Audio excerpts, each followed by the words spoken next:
Hi everybody, how are you? I hope everything is fine. Well, today's lesson is about Latin and Greek roots used in today's English words.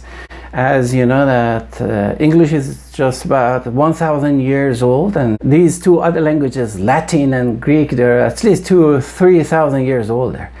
And because these two empires or countries or states, they were very powerful, and in a way they won lots of victories, they had a lot of effect on the European languages. So I would say most of European languages, okay, as far as I know,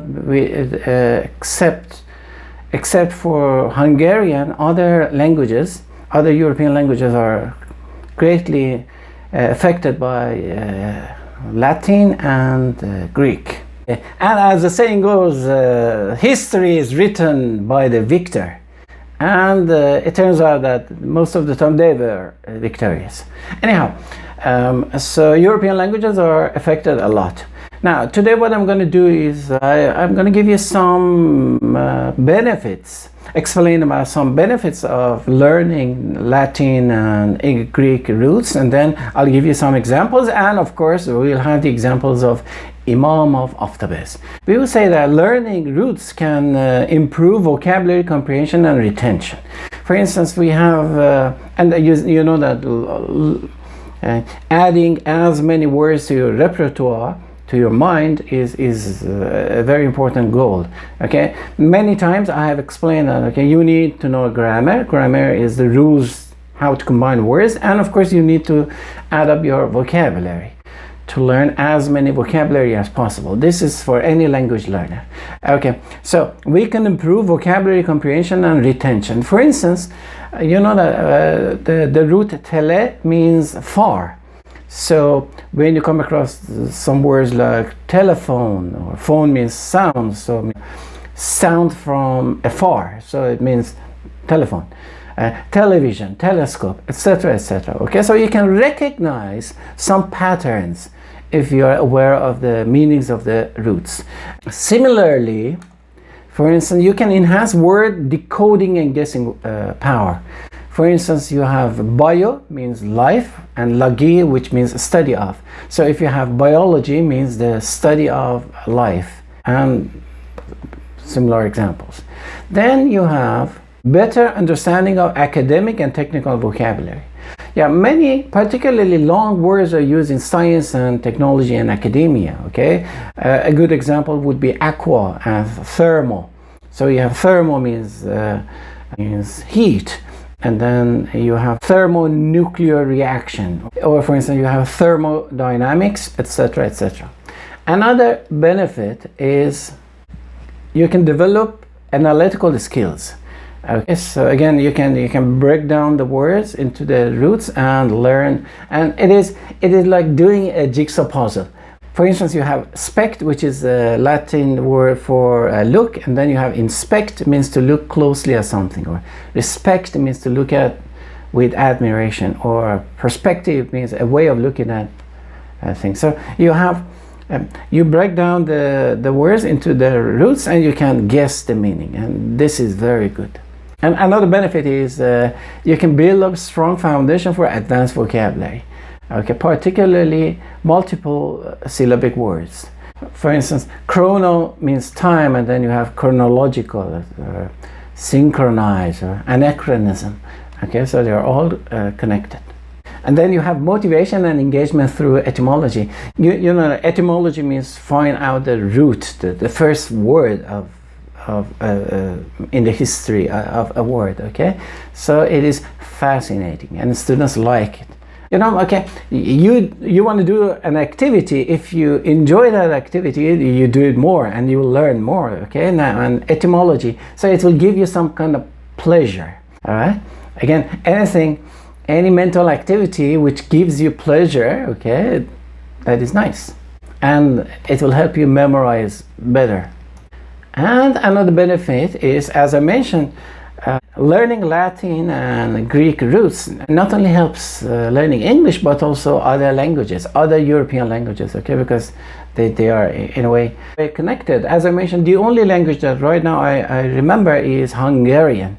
And Hungarian, because Huns, they were from Central Asia.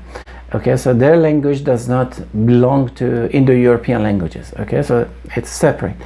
This is the only language I know that is not affected by, not necessarily, okay, by Latin and Greek. So if you're also learning other languages like French, German, Spanish, etc., learning Latin and Greek roots can be helpful to you. Now, what I'm going to do right now is I'm going to give you a list of about 35-40 of very frequent and highly used Latin and Greek roots, and then I'll give you the meaning and 3 examples. I'm not going to read them because I'm to keep this video short. Of course, always you can check your dictionaries.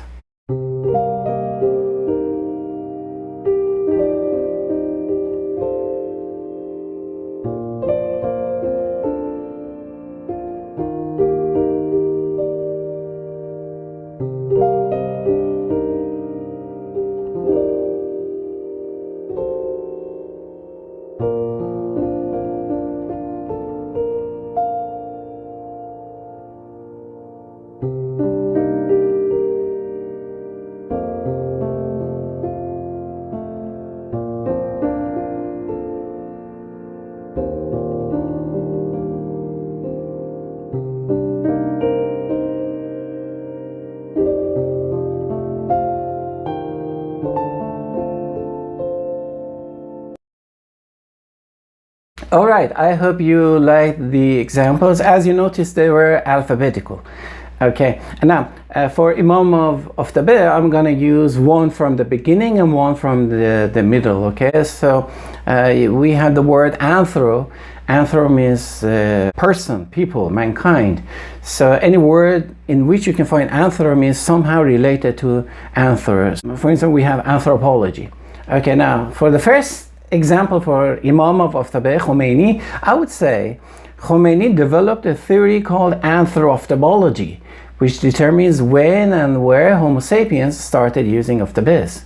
Yeah, he studied a lot. Okay, now the relation between mankind, Homo sapien, the modern man, us, with Tabeh was quite one of the things that he studied about.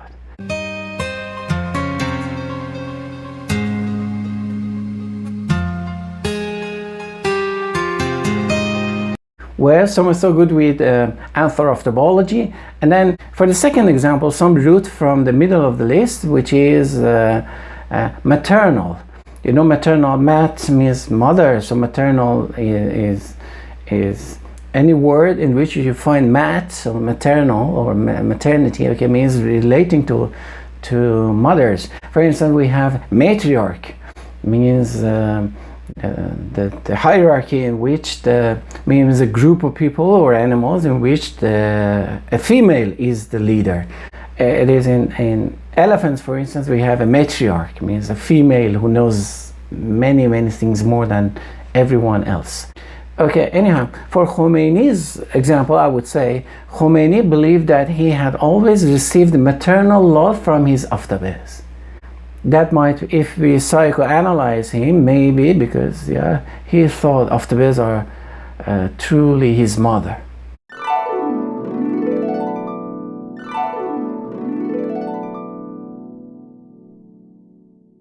I hope you liked today's lesson. Kind of short but very important. Now, as always, I'm going to give you a summary, a list of the topics I barely touched, and hope to see you soon again. Until then, goodbye.